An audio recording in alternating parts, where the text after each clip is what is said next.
Bonjour à tous, alors aujourd'hui on se retrouve pour une courte leçon de français et plus précisément de grammaire. Avant de commencer, j'ai encore une petite question à te poser. Peux-tu me rappeler quels sont les différents types de phrases que nous avions vus dans la précédente vidéo de français ?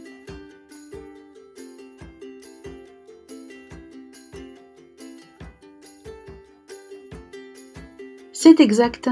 Il y a la phrase déclarative, la phrase interrogative, la phrase exclamative et la phrase injonctive. Il y a effectivement quel type de phrase ? Eh bien, aujourd'hui, nous allons voir qu'il existe aussi différentes formes de phrases.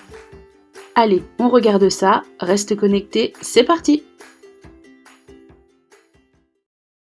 Bon, alors en fait, des formes de phrases, il n'y en a pas tant que ça. Il en existe seulement deux sortes, la forme affirmative et la forme négative.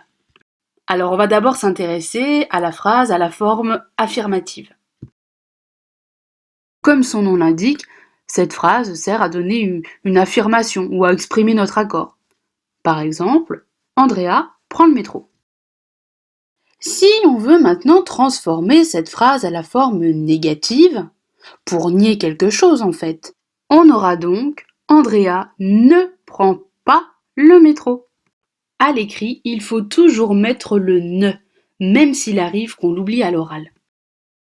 On remarque donc que pour passer de la forme affirmative à la forme négative, eh bien on utilise des adverbes de négation que l'on va mettre autour du verbe. Des adverbes de négation, il en existe toutes sortes. Ne pas, ne rien, ne personne, ne plus, ne jamais. On a donc de quoi faire pour s'amuser à transformer des phrases de la forme affirmative à la forme négative. Allez, on essaie. Il y a quelqu'un dans la maison. Qu'est-ce que ça va donner ? C'est ça, on dira « il n'y a personne ». Un deuxième, j'ai vu quelque chose.